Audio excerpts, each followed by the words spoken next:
कैसे हैं? पढ़ाई चल रहा है सब? अच्छा से पढ़ाई वढ़ाई कर रहे हैं ना? नोट्स बना के सारा कॉन्सेप्ट क्लियर कर रहे हैं ना? क्योंकि सारा बात लॉजिक से बताया जा रहा है। और अगर अच्छा से आप पढ़ रहे होंगे और नोट्स बना रहे होंगे और ध्यान से मेरे बातों को सुन रहे होंगे हिंदी में, तो सारा कॉन्सेप्ट ग्रहण होते चला जा रहा होगा। अब आज बहुत सारा सवाल, ये जो चैप्टर 2 है इसमें वर्क पे होता है। वर्क, तो पहले कॉन्सेप्ट क्लियर करते हैं फिर सवाल बनाते हैं। Concept of work done in electric field, बहुत इंपॉर्टेंट, बहुत इंपॉर्टेंट 12th का टॉपिक है रे बाबा। अब वर्क डन जब हम लोग बोलते हैं ना इन इलेक्ट्रिक फील्ड, इलेक्ट्रिक फील्ड में जो वर्क होता है, ठीक, तो हम लोग भी कर सकते हैं, इलेक्ट्रिक फोर्स भी कर सकता है। क्योंकि क्या बोलते हैं कि इलेक्ट्रिक फील्ड है, और कभी भी हम लोग बोलते हैं जैसे कि ऐसे बना दे समझाने के लिए, इलेक्ट्रिक फील्ड है, इलेक्ट्रिक फील्ड है, ठीक। और इलेक्ट्रिक फील्ड में हम किसी चार्ज को एक जगह से दूसरे जगह ले जा रहे हैं। मान लीजिए हम यहां से यहां ले जा रहे हैं, मान लेते हैं इस पॉइंट को I और इस पॉइंट को F। अब कल क्या बोले थे कि हम पॉइंट को A और B भी मान सकते हैं और I और F भी मान सकते हैं। ये हम बोले थे बात कि इनिशियल और फाइनल भी मान सकते हैं। और कोई टेस्ट चार्ज को हम मूव करा रहे हैं यहां से यहां, टेस्ट चार्ज, छोटा सा चार्ज इलेक्ट्रिक फील्ड में मूव करा रहे हैं। तो आप सोचो, जब भी हम इस टेस्ट चार्ज को मूव करा रहे हैं तो किसी भी पॉइंट पे दो फोर्स लग रहा होगा इस चार्ज पार्टिकल पे। एक इलेक्ट्रिक फील्ड लगा रहा होगा फोर्स फील्ड के डायरेक्शन में, क्योंकि पॉजिटिव टेस्ट चार्ज है, तो इलेक्ट्रिक फील्ड भी लगा रहा होगा। तो यहां पे हो गया इलेक्ट्रिक फील्ड का इलेक्ट्रिक फोर्स, और हम अपोजिट डायरेक्शन में फोर्स लगा रहे होंगे। क्यों भाई? एक्सटर्नल एजेंट का फोर्स। अरे बाबा स्लोली स्लोली ना है, विदाउट एक्सीलरेशन ले जाते हैं ना, एकदम I से F ले जाते हैं, धीमा धीमा, आहिस्ते आहिस्ते। तो ऑब्वियस है किसी भी क्षण जो इलेक्ट्रिक फोर्स होता है नेगेटिव ऑफ एक्सटर्नल फोर्स होता है। मतलब मैग्नीट्यूड में जितना इलेक्ट्रिक फोर्स होगा हम लोग को उतना ही फोर्स लगाना होगा, लेकिन डायरेक्शन अपोजिट होगा ताकि कैंसिल हो जाए और नेट फोर्स 0 हो जाए, स्लोली स्लोली विदाउट एक्सीलरेशन। तो ये बात आप 3 दिन 4 दिन से सुन रहे हैं, 3-4 दिन से सुन रहे हैं। चलो, तो यहां पे पहले बात हम करेंगे मेरा वर्क। तो I से F हम ले गए भाई एक चार्ज पार्टिकल को, तो मेरा वर्क कैसे निकलेगा? तो मेरा जो वर्क है, work external, work done by external agent, मतलब हम लोग जो काम कर रहे हैं, हम लोग जो फोर्स लगा रहे हैं, वो होगा Q डेल्टा V। इसी को बोलते हैं test charge into potential difference. एकदम याद कर लीजिए कि इलेक्ट्रिक फील्ड में जो वर्क होता है हम लोग का, उसका फॉर्मूला है test charge into potential difference. अब ये मत बोलो ये फॉर्मूला आया कहां से, लास्ट क्लास के शुरुआत में यही ना बताए थे। क्या बताए थे? कि जो इलेक्ट्रिक पोटेंशियल डिफरेंस होता है work done by charge, copy पलट के देखो अगर नोट्स बना लियो तो वही इसको इधर ले गए। तो वर्क एक्सटर्नल हो गया electric test charge into potential difference. गर्मी भी बाबू बढ़ते जा रहा है धीरे धीरे। चलो, अब गर्मी भी बढ़ते जा रहा है, लेकिन चलो पढ़ाई करो। वर्क एक्सटर्नल क्या है? Test charge into potential difference. इसको एकदम दिमाग में रखो। इसी को हम लोग एक और चीज लिख सकते हैं, अगर तुम लोग दिमाग लगाओ, चेंज इन पोटेंशियल एनर्जी। तो इसी में हम इंग्लिश में भी लिख देते हैं चेंज इन पोटेंशियल एनर्जी। ये भी तुम समझ गए होगे, 11th में भी बताया गया ग्रेविटेशन में कि हम लोग का जब वर्क पूछेगा, ठीक है, तो उसका 2 फॉर्मूला होगा, test charge into potential difference, दूसरा चेंज इन पोटेंशियल एनर्जी। दिमाग में रखना इसी को, पहला फॉर्मूला वेरी इंपॉर्टेंट। दूसरा, अगर हम पूछे कि इफ लिख देते हैं पहले, if test charge is moved slowly, slowly slowly. अब स्लोली स्लोली का मतलब शुरुआत में बता दिए। अब धीमे धीमे ले जा रहा है एकदम विदाउट एक्सेलरेशन, मतलब कि उस पर नेट फोर्स 0। इसका मतलब इलेक्ट्रिक फोर्स और एक्सटर्नल फोर्स एक दूसरा को कैंसिल कर दे रहा है। यही ना 4 दिन से देख रहे हैं, बार बार बोल रहे हैं। तो अगर स्लोली स्लोली तुम ले जा रहे हो, तो अगर हम पूछे टोटल वर्क डन बताओ, 0 total work done on that, क्योंकि चार्ज को एकदम स्लो स्पीड से ले जा रहे हैं तो उस पर net force 0। Net force, force से जीरो, नेट फोर्स जीरो, तो टोटल वर्क डन जीरो। तो अब इसी को हम लोग ऐसे भी लिख सकते हैं, टोटल वर्क डन जीरो। या वर्क कौन कर रहा है, वो फील्ड कर रहा है, और एक हम लोग कर रहे हैं एक्सटर्नल एजेंट। टोटल वर्क को दो में तोड़ दिया, क्योंकि चार्ज पार्टिकल जब जा रहा है तो एक इलेक्ट्रिक फोर्स भी वर्क कर रहा है और एक एक्सटर्नल फोर्स भी वर्क कर रहा है। तो ये हो गया इलेक्ट्रिक फोर्स का वर्क, और ये हो गया एक्सटर्नल एजेंट हम लोग का वर्क, ठीक है। तो टोटल वर्क जीरो। अब इसी को उधर कर दो, बहुत आसान। तो वर्क डन बाई फील्ड बराबर minus work done by external agent. दोनों वर्क इक्वल एंड अपोजिट है। मतलब कि अगर हम लोग I से F जब चार्ज पार्टिकल को ले गए, तो मान लो हम लोग किए 100 जूल का वर्क, तो फील्ड कितना किया, -100। अच्छा, नेक्स्ट एग्जांपल देते हैं। अगर I से F हम लोग ले गए, अब मान लो हम लोग वर्क किए -50, तो यहाँ रखेंगे -50, तो माइनस माइनस +50, तो फील्ड किया +50, मतलब इक्वल एंड अपोजिट होगा। ये बात याद करो, बताए थे 11th में भी। जैसे कि पेन है, अब पेन को हम धीमे धीमे ऊपर ले जा रहे हैं ना, हम धीमे धीमे, बहुत अच्छा से बताए थे, धीमे धीमे ऊपर ले जा रहे हैं। तो बताओ, जब पेन ऊपर जा रहा है तो ग्रेविटी का वर्क नीचे नेगेटिव होगा। अब मेरा वर्क क्योंकि पेन ऊपर जा रहा है पॉजिटिव होगा। तो अगर हम पेन को स्लोली स्लोली ऊपर ले जा रहे हैं, तो total work done on the pen is 0। ये बात 11th में एक दिन पूरा बताए थे। ऐसे जो बच्चा 11th नहीं पढ़ा वो भी समझ रहा होगा, क्योंकि यहाँ पे दो वर्क हो रहा है। ग्रेविटी नीचे लग रहा है, मेरा फोर्स ऊपर लग रहा है। तो ग्रेविटी का, अब पेन ऊपर जा रहा है तो ग्रेविटी का वर्क नेगेटिव, मेरा पॉजिटिव, टोटल वर्क 0। तो पेन को धीमे धीमे ऐसे ले जा रहे हैं। और याद रखना, पेन को धीमे धीमे नीचे भी ले जाएंगे। तो बहुत अच्छा से बताए थे कि वर्क डन अभी भी क्या होगा, टोटल वर्क डन 0। कैसे? क्योंकि अभी भी पेन नीचे आ रहा है, तो अब ग्रेविटी का वर्क पॉजिटिव लेकिन मेरा नेगेटिव। क्यों? क्योंकि जब धीमे धीमे ले जा रहे हैं तो मेरा फोर्स कहाँ लग रहा होगा, ऊपर, क्योंकि विदाउट एक्सेलरेशन है। ये सब बात बताया हुआ था कि जब हम पेन को नीचे भी ले जा रहे हैं विदाउट एक्सेलरेशन, मतलब एक्सेलरेशन 0 है, एकदम धीमा धीमा आहिस्ता आहिस्ता पेन को नीचे ले जा रहे हैं। तो बताओ, mg तो हमेशा नीचे लगेगा, तो ग्रेविटेशनल फोर्स तो नीचे था। अब क्योंकि नेट एक्सेलरेशन 0 है, मतलब नेट फोर्स 0 होना चाहिए। अब नेट फोर्स 0 होने के लिए इधर वाला फोर्स को इधर से कैंसिल, ऊपर वाला फोर्स को नीचे से कैंसिल, तो सबको पता है, तो जरूर एक्सटर्नल फोर्स ऊपर। अब दोनों फोर्स इक्वल एंड अपोजिट होता है। तो इस सब बात पे हम लोग चर्चा कर चुके हैं बहुत बार। ऐसा नहीं है कि तुम पहली बार जीवन में देख रहे हो ये सब, क्या नया बात है, बट सब ये सब बात बताया हुआ है। वर्क और एनर्जी में बताया हुआ है, ग्रेविटेशन में बताया हुआ है। कॉपी कभी खोल लिया करो यार। तो चलो, अब वर्क डन बाई फील्ड। अब चलो यहाँ से बताओ, अब यहाँ देखो, work done by external agent, तो माइनस क्यू डेल्टा वी, या माइनस उसी में पुट कर रहे हैं, वैल्यू पुट कर दो, आ गया ना। अभी महा इंपॉर्टेंट है बाबू, इतना सवाल आएगा ना इस पे कि मजे आ जाएगा। आज सवाल हम लोग बनाएंगे, सवाल को हम लोग देखेंगे धीमे धीमे, प्रॉब्लम देखेंगे। तो देखो, एक्सटर्नल एजेंट का वर्क पूछेगा तो एकदम याद कर लो दो चीज, test charge into potential difference या चेंज इन पोटेंशियल एनर्जी। और इलेक्ट्रिक फील्ड का वर्क पूछेगा, फील्ड का वर्क, इलेक्ट्रिक फील्ड कितना वर्क कर रहा है। तो फट से बोलना negative of test charge into potential difference या negative of change in potential energy. Change माने क्या होता है, फाइनल माइनस इनिशियल, उसको भी समझेंगे न्यूमेरिकल बना के। तो इस मस्त कॉन्सेप्ट को नोट करो, इस पे सब पे हम सवाल अच्छा से बताएंगे अभी, ठीक है। डायग्राम भी बना लो, ठीक है, कि स्लोली स्लोली क्योंकि ले जाते हैं विदाउट एक्सेलरेशन, तो हमेशा फोर्स इक्वल एंड अपोजिट होता है। चलो चलो जल्दी करो, चलो नोट कर लिया, पॉज करके नोट करो। तो इसका मतलब कि जब इलेक्ट्रिक फील्ड में वर्क पूछेगा कि कोई चार्ज चल रहा है इलेक्ट्रिक फील्ड में, तो यहाँ पे दो वर्क हो गया, समझो ना। एक तो इलेक्ट्रिक फील्ड, इलेक्ट्रिक फोर्स बोल देते हैं, इलेक्ट्रिक फोर्स का वर्क, एक एक्सटर्नल एजेंट का वर्क, और दोनों इक्वल एंड अपोजिट होता है। काहे भाई? क्योंकि स्लोली स्लोली जा रहा है विदाउट एक्सेलरेशन, एक्सेलरेशन इज 0। चलो जी हीरो। अब आओ एक कॉन्सेप्ट और जानो, फिर सवाल बताते हैं बारी बारी, मजा आ रहा होगा अभी। कॉन्सेप्ट ऑफ कंजर्वेटिव, तो ऐसे लिख दो,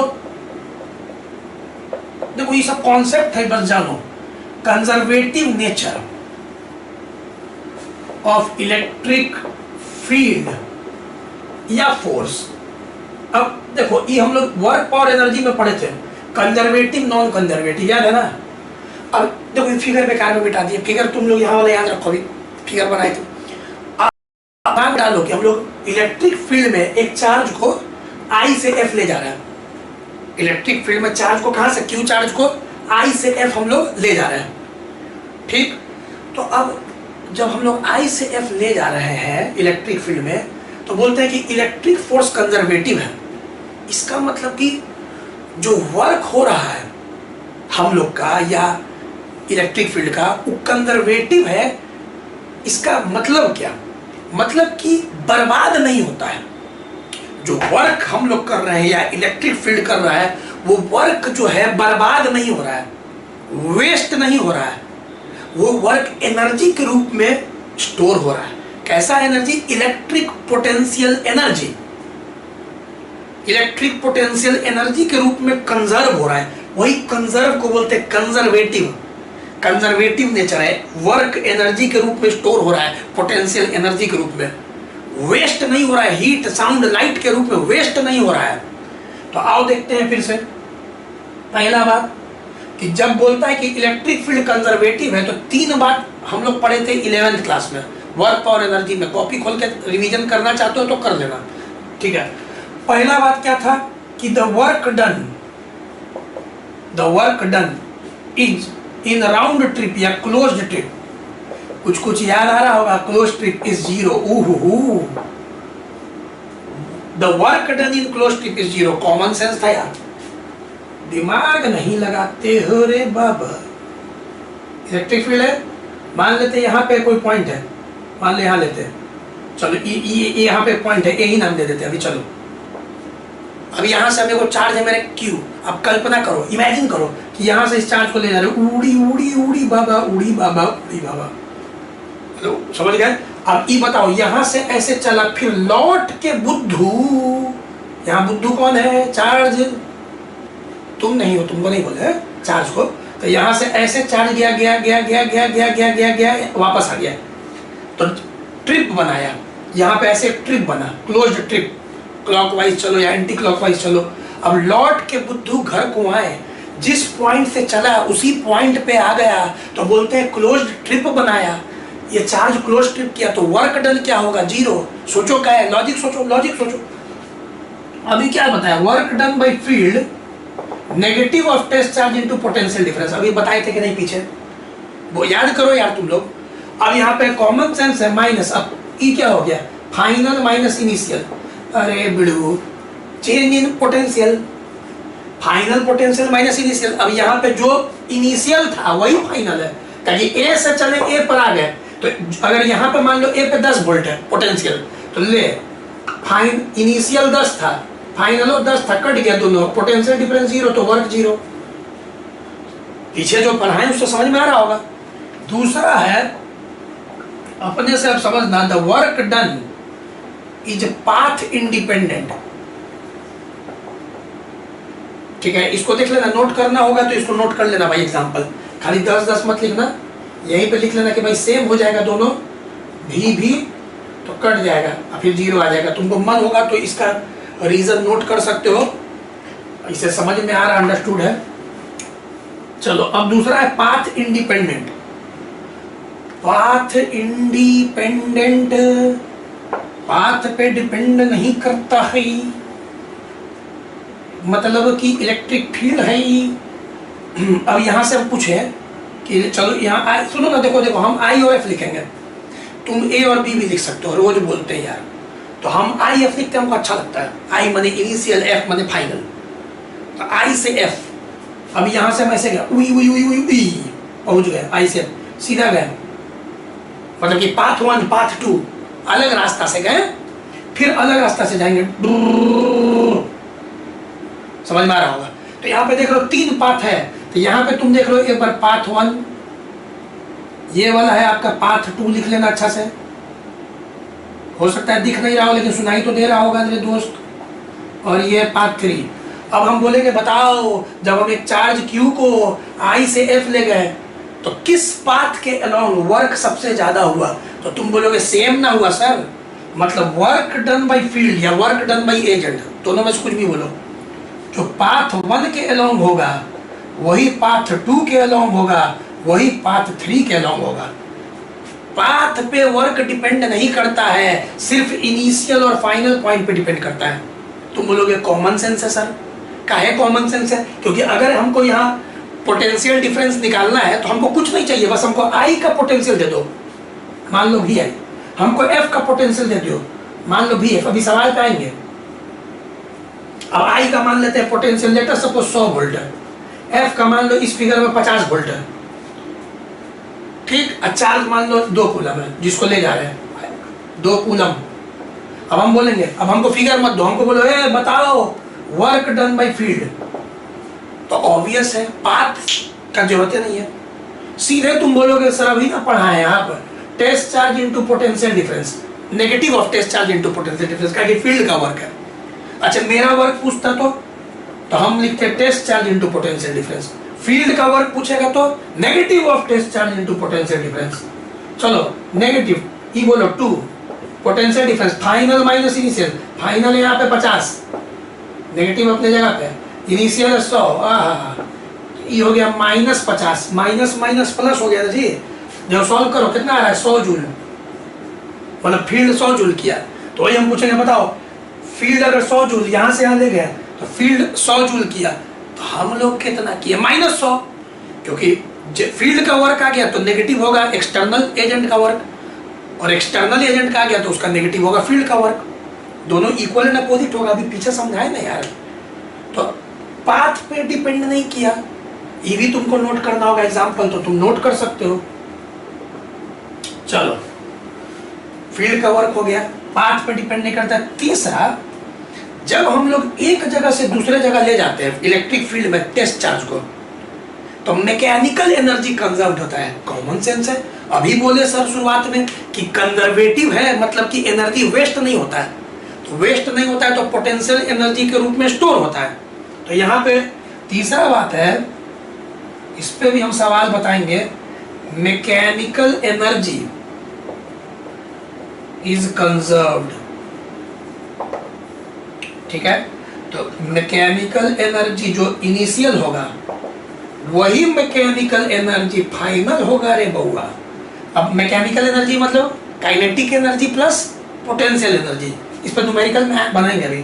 तो kinetic energy plus potential energy, initial I माने इनिशियल, इनिशियल पॉइंट पे जो काइनेटिक और पोटेंशियल होगा, फिर final kinetic energy, final potential energy, तराजू बैलेंस रहेगा।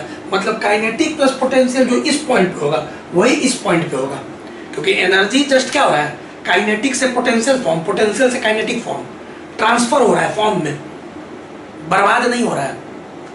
क्लियर? तो ईवी 3 तुम पहले बात लिखो। अब टोटल कितना बात बता दिए, 5 बात बताए मस्त। अब इस पर सवाल आते हैं बारी बारी, तुम पहले नोट करो, नोट करो। क्या बोल रहे हो, पहले इसी का बताते हैं? ठीक है, तो पहले इसी का सवाल बताते हैं तुमको हम, नोट कर लो पहले। शब्द को बहुत बढ़िया लॉजिक से समझाते हैं, इसीलिए ध्यान से देखोगे कहीं तुमको कष्ट नहीं होगा, क्योंकि लॉजिक से सारा बात बोल रहे हैं, without acceleration, slowly slowly, Aahista Aahista जब जा रहा है। चलिए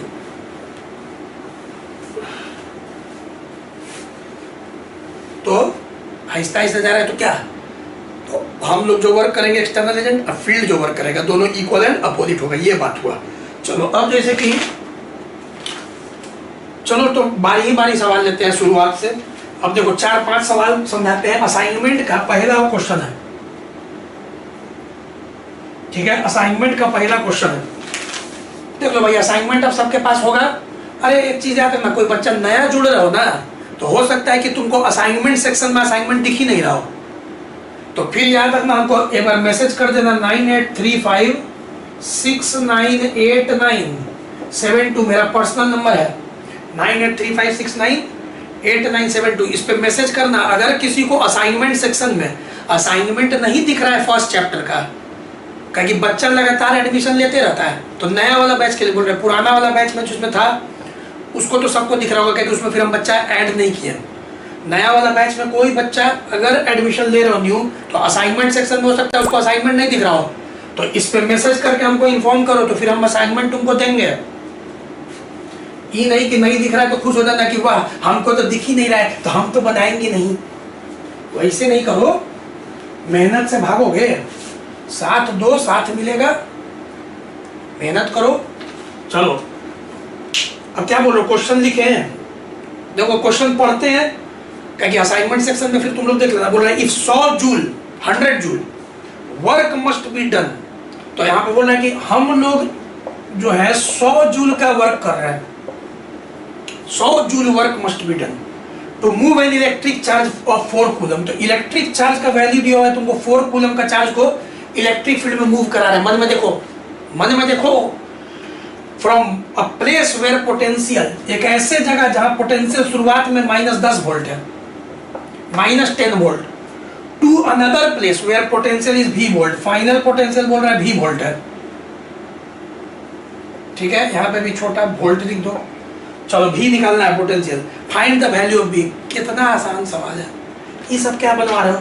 अभी बताएं कि एक्सटर्नल फोर्स का जो वर्क होता है टेस्ट चार्ज इनटू, बोलो बोलो, पोटेंशियल डिफरेंस।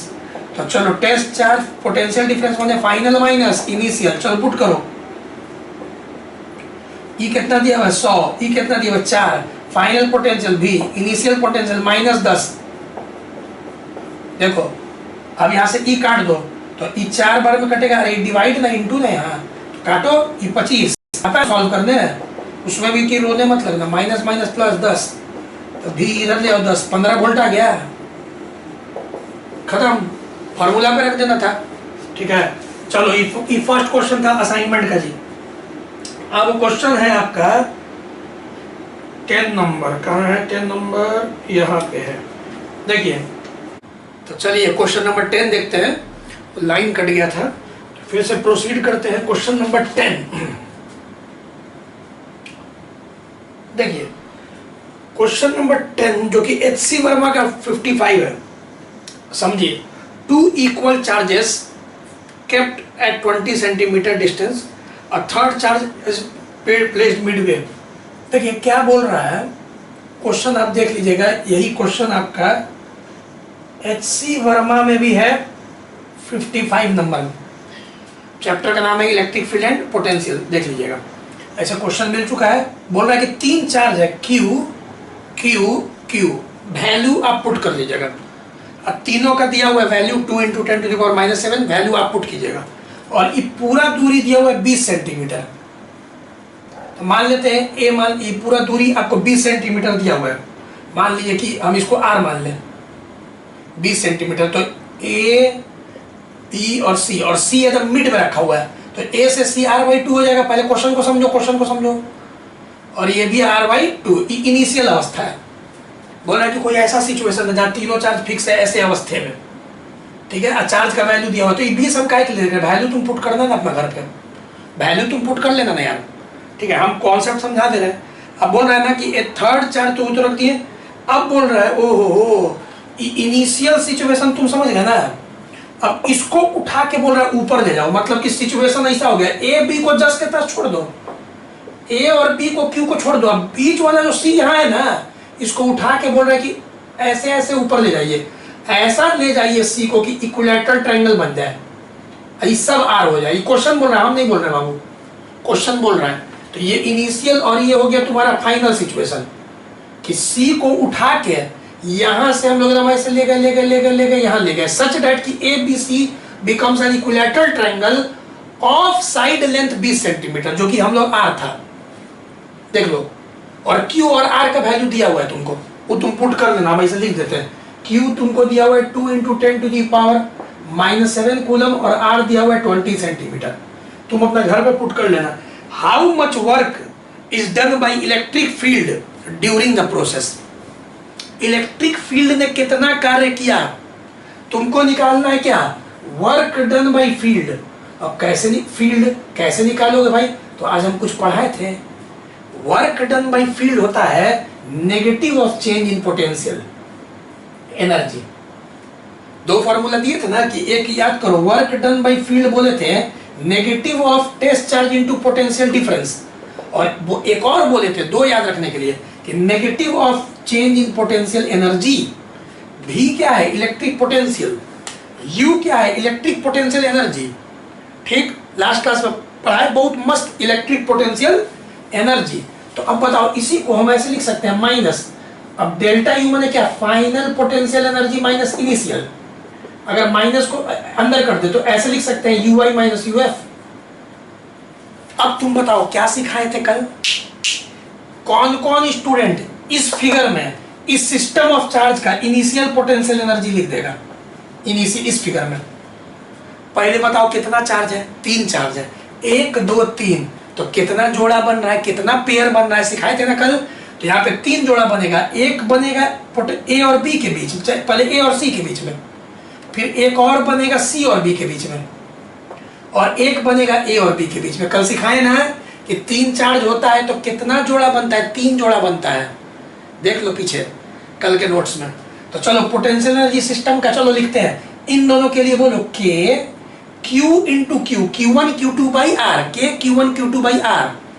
तो के Q1 Q2 तो सीधे क्यू स्क्वायर लिख देते हैं, बाई दूरी R बाई 2, प्लस के इसका भी सेम हो जाएगा R बाई 2 के इन दोनों के, अब इन दोनों के बीच में तो के Q1 Q2 तो क्यू क्यू, अब बाई दूरी बोलो जल्दी से क्या, R।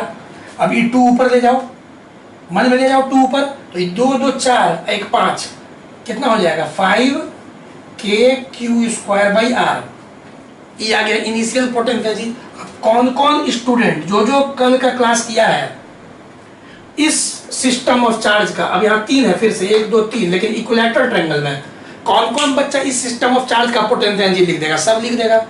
आइडेंटिकल है इन दोनों का, फिर इन दोनों का, फिर इन दोनों का, तो इन दोनों के बीच में देखेंगे तो क्या होगा, के Q1 Q2 बाई आर, और 3 बार हम बार बार तुम लिखते रहना।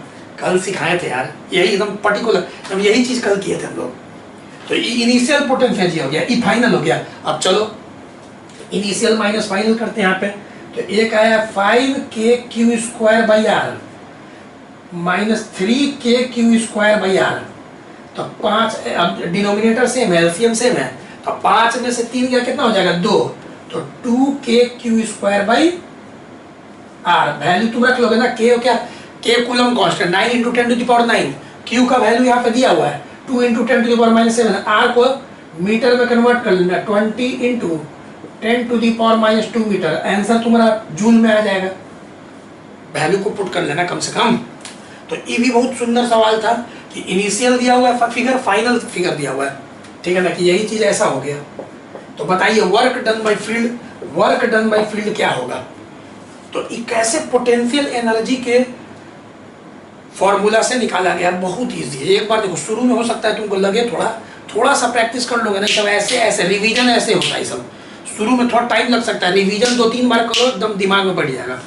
चलो ज़्यादा कुछ नहीं है, नोट करो जल्दी।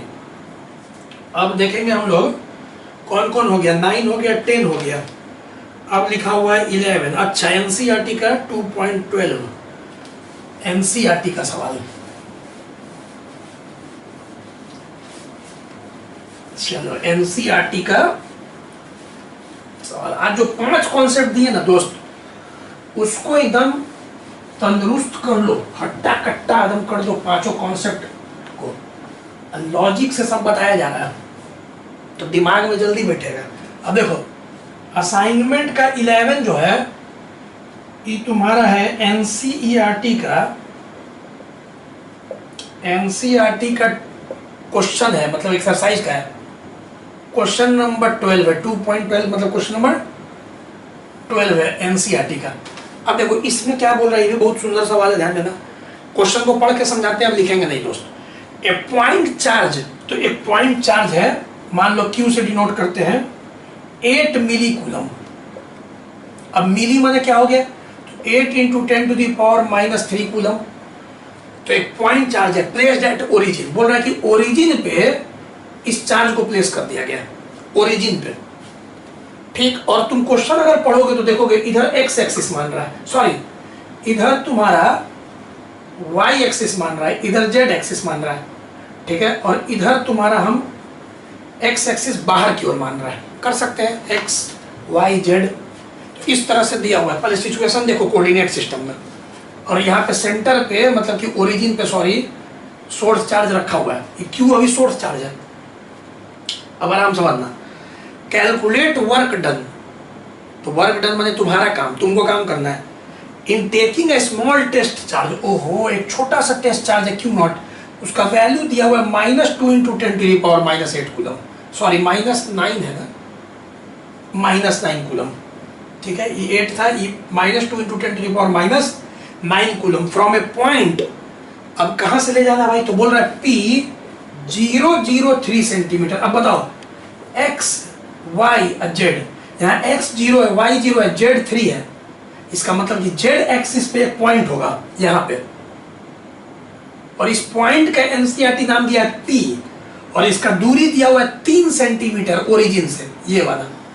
अब कैसे पता चला कि हमको z एक्सिस पर, क्या कि कोऑर्डिनेट देखे, कोऑर्डिनेट क्या बोल रहा है कि P एक पॉइंट है जिसका कोऑर्डिनेट है 0 0 3, तो x 0 y 0, अबे x भी 0 y भी 0 किस एक्सिस पे होता है, z एक्सिस पे।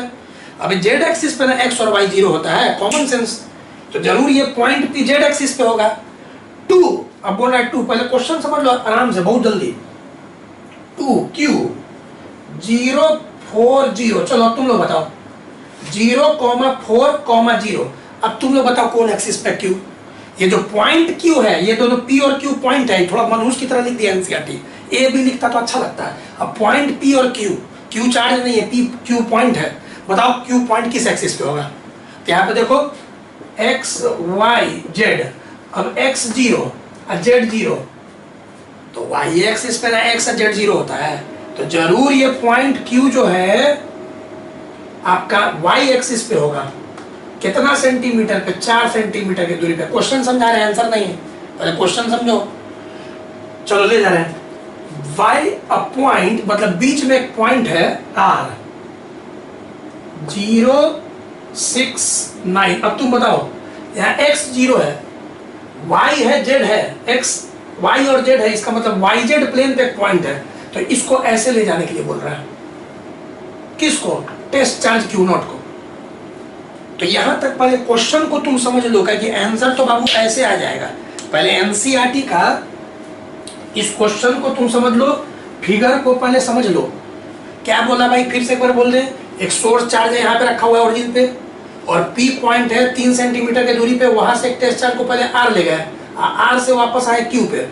अब एनसीईआरटी क्या सिखाना चाहता है, अभी क्या बताए थे, पाथ पे डिपेंड नहीं करता है, R का यहाँ कोई काम ही नहीं आएगा, झूठ मूठ के दिया है हमको, बस मतलब है इनिशियल पॉइंट और फाइनल पॉइंट, पाथ पे इंडिपेंडेंट होता है, पाथ पे डिपेंड नहीं करता है। वर्क डन समझ में आया, क्योंकि क्या बताया, हम लोग को जो वर्क निकालना है, डायरेक्ट करते हैं क्या, डायरेक्ट करते हैं। हम लोग जो वर्क निकालना है यहाँ पे, वर्क का फॉर्मूला टेस्ट चार्ज हम क्यू नॉट माने इस सवाल में, इस सवाल में हम टेस्ट चार्ज क्यू नॉट माने, test charge into potential difference. तो टेस्ट चार्ज पोटेंशियल डिफरेंस माने क्या हो गया, फाइनल माइनस इनिशियल, यही ना हो गया आपका। अच्छा से देखिए, और यहाँ पे फाइनल कौन पॉइंट है, Q पॉइंट है ये वाला, तो Q याद रखना पॉइंट है, और इनिशियल कौन पॉइंट है, तो P पॉइंट है, तो हम ऐसे लिख देंगे फाइनल माइनस इनिशियल, पॉइंट को लिख दिए, वैल्यू को पुट करना है हम लोग को। आराम से देखो, क्लियर, इस स्टेप को एकदम अच्छा समझो। चलो अब Q नॉट को छोड़ो, बताओ यहाँ पे पोटेंशियल, इस पॉइंट पे ये वाला चार्ज कितना पोटेंशियल पैदा करेगा, तो एक पॉइंट चार्ज Q R दूरी पे, कोई पॉइंट है P Q R S जो भी है, इस पॉइंट पे कितना पोटेंशियल पैदा करता है, तो फॉर्मूला बताए थे फर्स्ट क्लास में KQ/R, यही ना फॉर्मूला बताए थे। तो चलो ये टेस्ट चार्ज इस पॉइंट Q पे, Q याद रखना चार्ज नहीं यही वाला, ये Q पॉइंट है, एनसीईआरटी थोड़ा मनहूस की तरह दे दिया है, तो ये चार्ज यहाँ कितना पोटेंशियल पैदा करेगा, तो KQ/R, R है दूरी 4, और सेंटीमीटर को मीटर में बदल दिए बाबू, बहुत अच्छा से समझाते हैं सब चीज। अब चलो P पॉइंट पे ये चार्ज यहाँ कितना पोटेंशियल पैदा करेगा, तो KQ/दूरी R। चलो बहुत बढ़िया, चलो पुट करो वैल्यू, चलो Q नॉट का वैल्यू बोलो, -2 × 10⁻⁹। चलो सुनो ना, K और Q बाहर निकाल रहे हैं, K हो गया 9 × 10⁻9 coulomb constant, Q capital Q source charge 8 × 10⁻3, अब नीचे भी निकाल लेते हैं 10⁻², ब्रैकेट में क्या बच जाएगा, आओ तो देखो तो ब्रैकेट में बच जाएगा 1/4 माइनस 1/3। अगर इसको सिंप्लीफाई करेंगे, 4×3 = 12, 3 इधर गया माइनस 1/12। कर लो सॉल्व, चलो काटो। अब यहाँ से तुम थोड़ा सा कैंसिल करो सब, ठीक है। तो यहाँ पे कैसे काटोगे, चलो 4 के टर्म में काटो, 4 3 जा 12, अब 4 2 जा 8, 3 3 जा 9। देखो अच्छा से, तो यहाँ पे हो गया क्लियर। अब 3 2 जा 6, 6 2 जा 12, 12। और ई माइनस, अब माइनस हो गया तुम्हारा प्लस, ध्यान देते रहना। अब चलो बोलो, ई हो गया माइनस, हाँ ई तुमने तो खत्म हो गया, ई नीचे गया, हम देख लिए भाई, तुम अपना करते रहना। 1.2 जूल आंसर आ गया, कैलकुलेशन तुम कर सकते हो। तो ई भी फिर से फॉर्मूला, मेन फॉर्मूला क्या था, हम लोग जो वर्क करते हैं उसका फॉर्मूला होता है test charge into potential difference. इस सवाल में अगर एनसीईआरटी बोल देता कि आप पी पॉइंट से टेस्ट चार्ज को ले गए क्यू पॉइंट तक, वर्क डन बाय फील्ड निकालिए, इलेक्ट्रिक फील्ड, तो सेम चीज करते, खाली एक और माइनस आ जाता। क्योंकि वर्क डन बाय फील्ड पूछ लेता अगर एनसीईआरटी, तो यहाँ देखिए वर्क डन बाय फील्ड, यहाँ पे क्वेश्चन नंबर कितना था 11, हाँ हम लोग का वर्क पूछा है। तो वर्क डन बाय फील्ड, तो माइनस ऐसे हो जाता, टेस्ट चार्ज इनटू पोटेंशियल, तो फिर माइनस माइनस करते करते यहाँ आंसर आ जाता -1.2 joule work done by field का। लेकिन अभी पूछा था work done by external agent. याद रखना, जब कुछ नहीं बोले ना, खाली बोले find work done, what work must be done, अब कुछ नहीं बोले मतलब एजेंट का वर्क, ठीक है। लेकिन जब फील्ड का वर्क है तो हम लिखेगा find work done by electric field, और खाली कभी कभी बोल देगा फाइंड वर्क डन, ठीक है, what work must be done, तब समझ जाना एजेंट का वर्क मांग रहा है। तो इसको भी एक बार अच्छा से नोट करो जल्दी से, एजेंट का वर्क। तो बोला कितना काम करिएगा यहाँ से इसको ऐसे ले जाने में, मतलब एजेंट का वर्क, ठीक है। नोट कर लो जल्दी से, आगे बढ़ते हैं। 11 हो गया नंबर, देखे जरा, अब उसका बता देते हैं बाबू। चलो ये भी अच्छा सवाल है, काइनेटिक एनर्जी मैकेनिकल एनर्जी वाला। नोट एकदम फेयर जैसे जैसे हम कर रहे हैं ना करना, क्योंकि रिवीजन बहुत बड़ा चीज है। बार बार बोलते हैं कि रिवीजन करोगे तो फिर दिमाग में एक बार बैठेगा, 2 बार बैठेगा, मजा बहुत आता है, इजी है, बहुत सब आसान है, वही पढ़ाना पड़ता है। और देखो भाई फर्स्ट सेकंड पहले ही बोल दिया कि 4 चैप्टर बड़ा है, 5 चैप्टर, पहला 4 चैप्टर है वो ऑप्टिक्स चैप्टर 9, ठीक है ना। तो ज़्यादा हिम्मत रखो, ये मत सोचो कि फिजिक्स का सर सब चैप्टर बड़ा बड़ा है, वैसा नहीं है। पहला 4 चैप्टर बड़ा है, फिर 9वां चैप्टर 9th चैप्टर जो है ऑप्टिक्स वो बड़ा है, बाकी सब छोटा छोटा चैप्टर है। तो डरने का ज़्यादा बात नहीं है कि सब चैप्टर सर इतने बड़ा रहेगा। अब आइए असाइनमेंट 15, ये आपका HC वर्मा का क्वेश्चन नंबर 67 है। अब देखो एकदम ध्यान से सुनना, क्या बोल रहा है, the kinetic energy of a charge particle, देखो इसको लिखते हैं जल्दी जल्दी, the kinetic energy of a charge particle decreases, अब decreases by 10 joule as it moves from a point at potential 100 volt, जल्दी जल्दी लिख रहे हैं, टू ए पॉइंट, तुम लोग भी लिख रहे हो तो ठीक है, to a point at potential 200 volt, find charge of the particle, charge on the particle. Question बाप इतना लिखा जाता है, आंसर ऐसे बनेगा। तो देखिए क्वेश्चन तो समझ गए कि the kinetic energy of charge particle decreases, तो क्या बोल रहा है, decreases by 10 joule as it moves from a point at potential 100 volt to a point at potential 200 volt, find charge on the particle. अब देखिए ये बनेगा सवाल मैकेनिकल एनर्जी कंजर्वेशन से। मैकेनिकल एनर्जी कंजर्वेशन कब लगाएंगे भाई, तो 11th में भी बताए थे वर्क पावर एनर्जी में कि जब एक्सटर्नल फोर्स ना लगे, मतलब हम लोग छूछा नहीं करें, सिर्फ कंजर्वेटिव फोर्स काम करे, जैसे यहाँ पे सिर्फ इलेक्ट्रिक फोर्स काम करे, और 11th में था कि सिर्फ ग्रेविटेशनल फोर्स काम करे या स्प्रिंग फोर्स काम करे। तब हम लोग अप्लाई करते थे conservation of mechanical energy. For example इस पेन को ऐसे हम फेंके, तो जब ये पेन को फेंके तो जब ये ऊपर की ओर जा रहा था तो सिर्फ इसके ऊपर ग्रेविटेशनल फोर्स लग रहा था, और ग्रेविटेशनल फोर्स कंजर्वेटिव फोर्स है। तब हम लोग बोल सकते हैं कि कोई ऑब्जेक्ट को हम लोग फेंक रहे हैं तो सिर्फ mg लग रहा है, ग्रेविटेशनल फोर्स, कंजर्वेटिव फोर्स। तो यहां से जब किसी भी क्षण वो जा रहा है तो हम बोलेंगे जो मैकेनिकल एनर्जी ए पर है वही बी पे होगा। क्यों? क्योंकि जब ए से बी जा रहा है तो यहाँ कोई भी नॉन कंजर्वेटिव फोर्स नहीं लग रहा है या एक्सटर्नल फोर्स नहीं लग रहा है। तो किसी भी बॉडी पे जब सिर्फ कंजर्वेटिव फोर्स एक्ट करे तब मैकेनिकल एनर्जी कंजर्व होता है। यहाँ पे फिर समझिए, देखिए जितना बेसिक न्यूमेरिकल करा रहे हैं उस सब ध्यान से लिखिए, नोट करिए और स्ट्रॉन्ग करिए, क्योंकि इतना जानना आपके लिए बहुत जरूरी है। कि जैसे ये इलेक्ट्रिक फील्ड है, अब सब जान गए कि इलेक्ट्रिक फील्ड ग्रेविटेशनल फील्ड की तरह कंजर्वेटिव होता है। कंजर्वेटिव का मतलब इसमें एनर्जी बर्बाद नहीं होता है, वेस्ट नहीं होता है, स्टोर होता है। ठीक, अब कोई पॉइंट है, मान लीजिए आई इनिशियल, और यहाँ पे हम लोग कोई चार्ज पार्टिकल को फेंक दिए। हाँ, यही आपको समझना है कि चार्ज पार्टिकल को फेंक दिए, अब तुमको लेके नहीं चलना है, तुम अब फोर्स अप्लाई नहीं कर सकते हो। अगर तुमने एक्सटर्नल फोर्स लगाया तब फिर कंजर्वेशन ऑफ मैकेनिकल एनर्जी नहीं लगेगा। कंजर्वेशन ऑफ मैकेनिकल एनर्जी सिर्फ तभी लगेगा, यहां बाई लिख दो, बाई कंजर्वेशन ऑफ, जब सिर्फ इस चार्ज पार्टिकल पे इलेक्ट्रिक फील्ड में इलेक्ट्रिक फोर्स काम करे। तो इसका मतलब कि तुमने चार्ज पार्टिकल को ऐसे फेंक दिया, ठीक, अब फेंक दिया तो वो अपना चल रहा होगा। इमेजिन करो, एक रफ फिगर बता रहे हैं, अब फेंक दिया तो ये अपना चल रहा होगा भाई, कोई ऐसे रफ फिगर है, मतलब अभी चल रहा है चल रहा है चल रहा है चल रहा है चल रहा है चल रहा है चल रहा है, और आई से कहां गया, एफ पे। मान लेते हैं चार्ज पार्टिकल क्या है, क्यू।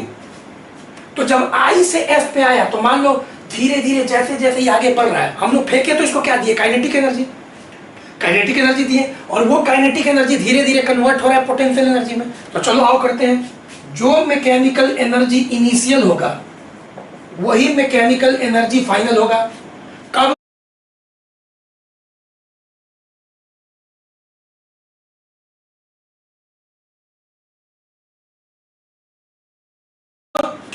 जब, फिर से बोलेंगे, तीसरा चौथा बार बोल रहे हैं कि ऐसे क्वेश्चन में तुमने चार्ज पार्टिकल को फेंका है, तुम लेके अब नहीं जा रहे हो, मतलब कि चार्ज पार्टिकल पे सिर्फ एक ही फोर्स लग रहा है, इलेक्ट्रिक फोर्स, तभी तुम कंजर्व कर सकते हो मैकेनिकल एनर्जी।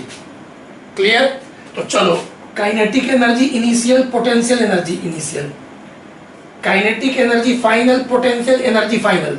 चलो इसको ऐसे अरेंज कर सकते हैं, काइनेटिक एनर्जी इसको इधर है और इसको उधर ले जा रहे हैं, अरेंज कर दिया बाबू, देखो कितना तोड़ के समझा रहे हैं। अब क्या बोल रहा है, काइनेटिक एनर्जी जब यहां से यहां आया पार्टिकल तो डिक्रीज कर गया 10 जूल, मतलब यही ना 10 जूल दिया हुआ है, के आई माइनस के एफ। दिमाग यूज करो ना यार, क्या बोल रहा था, kinetic energy of charge particle decreases, मतलब कि अगर काइनेटिक एनर्जी फाइनल क्या हो गया, जो भी इनिशियल था उसमें 10 कम, काइनेटिक एनर्जी डिक्रीज कर गया 10, तो अगर इनिशियल के आई था तो उसमें से 10 घट गया तो फाइनल हो गया। तो 10 इधर करो, इधर करो, कितना बच्चा की तरह समझाते हैं। तो के आई माइनस के एफ है ना, 10 दिया हुआ है, इसको रफ में समझो, ठीक है। अब बोल रहा है कि एक तो लाइन कट रहा है, गर्मी हो गया बहुत अननेसेसरी, अभी टेम्परेचर बढ़ गया है बाबू, लाइन भी कटते रहता है, डिस्टर्ब करता है बीच में, ठीक है। तो अब 10 हो गया, अब चलो फाइनल माइनस इनिशियल अरेंज कर दिए। अब एक बात बताओ, तुम लोग को याद है ना, पोटेंशियल एनर्जी किसी भी पॉइंट पे QV, एकदम याद होगा, क्योंकि हम क्या बोले थे लास्ट वीडियो में भी कि अगर Q1 हो जाएगा तो U और V सेम हो जाएगा। तो ये बात तो बताए तो ये रिलेशन तुम समझ सकते हो कि लास्ट क्लास के भी शुरुआत में हम बताए थे कि V क्या होता है, वर्क एक्सटर्नल पर unit charge, test charge Q, नहीं बताया है, और जितना टोटल वर्क किया वही पोटेंशियल एनर्जी है। ई फॉर्मूला नहीं लास्ट क्लास में स्टार्टिंग में बताए थे, और शायद आज भी स्टार्टिंग में बताए होंगे। तो यहाँ पे तुम इसको देखोगे तो U बराबर तुम QV नहीं लिख सकते हो, ठीक। तो इस फॉर्मूला को अगर तुम ध्यान से देखोगे तो UF फाइनल पॉइंट पे जो पोटेंशियल जो हम लिख सकते हैं, Q कॉमन ले लिए, VF माइनस VI। चलो आगे बढ़ो, अभी 10 हो गया, Q निकालना है चलो VF बोलो, फाइनल पोटेंशियल कितना है 200, ठीक है। फाइनल यहाँ पे पोटेंशियल हो गया, बोल रहा है कि इनिशियल 100 था, फाइनल हो गया 200, ये नहीं बोल रहा है 10 joule. As it moves from a point at potential 100 volt, ठीक है। तो एट अ पॉइंट इसमें 100 वोल्ट हो गया इनिशियल, अब फाइनल हो गया 200 वोल्ट। देख लो एकदम अच्छा से। तो यहाँ पे हम रख दिए to a point, find charge on the particle. तो चलो इसको सॉल्व करो। तो यहाँ पे हम लोग का हो गया 10, चलो 10 Q और E फिर हो गया 100। देख लो 200 में से हो गया, यहाँ से Q करोगे तो 1/10, 1/10 को हम लोग 0.1 कूलम लिख सकते हैं। तो यहाँ पे चार्ज हम लोग को आ गया। देखो इस चीज को तुम समझ लो, ठीक है। एक मिनट, सब चीज देखो सही है। From a point at potential 100 volt, मतलब कि यहाँ का बोल रहा है 100 वोल्ट टू ए पॉइंट। वो हम देख रहे हैं कि फिगर आंसर आ चुका है, आंसर करेक्ट है, लेकिन अभी खाली फिगर थोड़ा सा अभी बाद में तुमको पता चलेगा। तुम्हारे लिए तो सही है, लेकिन एक्चुअली यहाँ इनिशियल यहाँ होगा, फाइनल यहाँ होगा। ये कैसे, ये अगले वीडियो में तुमको पता चलेगा, अभी तुम नहीं सोच पाओगे। तो एक्चुअली हम लोग चार्ज पार्टिकल को ऐसे फेंके होंगे, ये अभी तुम नहीं कैच कर पाओगे। अभी तुम सोचोगे रफ फिगर है, ठीक है ना। ये कैसे पता चला, क्योंकि हम बाद में एक नियम बताएंगे कि पढ़ेंगे अभी। इलेक्ट्रिक फील्ड के डायरेक्शन में पोटेंशियल घटता है, तो शुरुआती में यहाँ पे 200 वोल्ट होगा जो कि बोल रहा है। तो ये फिगर बनाना तुम अभी नहीं जानते हो, क्योंकि तुमको अभी कुछ चीज और सीखना बाकी है। मतलब कि तुम ऐसे समझो कि ये फिगर है और इस पर चार्ज पार्टिकल को ऐसे फेंक दिया गया। अभी जैसे जैसे यहाँ जा रहा है इसका काइनेटिक एनर्जी घट रहा है और पोटेंशियल एनर्जी बढ़ रहा है, लेकिन यहाँ पे काइनेटिक प्लस पोटेंशियल और यहाँ पे काइनेटिक प्लस पोटेंशियल क्या रहेगा, कांस्टेंट रहेगा। मतलब कि मैकेनिकल एनर्जी कांस्टेंट रहेगा। तो इस क्वेश्चन को भी तुम समझ गए कि कब यूज करना है मैकेनिकल एनर्जी कंजर्वेशन को। अब देखो अगले क्लास में पढ़ाएंगे इक्विपोटेंशियल सरफेस। इक्विपोटेंशियल सरफेस एक ऐसा सरफेस जिसके हर पॉइंट पे पोटेंशियल सेम होता है। इक्वी माने क्या, इक्वल। तो इक्विपोटेंशियल सरफेस पढ़ेंगे नेक्स्ट क्लास में। और एक और बहुत इंटरेस्टिंग टॉपिक है, अभी हड़बड़ाना मत तुम लोग, अभी एक्सरसाइज पूरा जो असाइनमेंट दिया नहीं बनेगा। उसका एक टॉपिक और पढ़ाएंगे, relation between electric field and potential. Relation between electric field and potential. फिर तुमसे सब सवाल बन जाएगा, धड़ धड़ धड़ धड़ सब सवाल बन जाएगा। HC वर्मा का भी बन जाएगा, असाइनमेंट का भी बन जाएगा, NCERT का भी बन जाएगा। तो दो टॉपिक का वेट करो, एक EPS पढ़ाना है और एक इक्विपोटेंशियल सरफेस पढ़ाना है। आज का वीडियो को बस अच्छा से देखो, नोट्स ठीक से बना लो, और जितना क्वेश्चन बनाना है ये सब कम से कम पहले स्ट्रॉन्ग करो। और ये बहुत अच्छा से समझ गया कि मैकेनिकल एनर्जी कब कंजर्व करना है, जब एक ही फोर्स लगता है, इलेक्ट्रिक फोर्स। इस यहाँ पे मतलब कि कंजर्वेटिव फोर्स। तो फेंकने वाला सवाल जब होता है, इलेक्ट्रिक फील्ड में चार्ज पार्टिकल को फेंक देते हैं, हम लोग हट जाते हैं, तभी मैकेनिकल एनर्जी कंजर्व करवाते हैं 2 पॉइंट पे। ठीक, तो ठीक से रहना और अच्छे से रहिए। फिर मिलेंगे। Take care, good bye.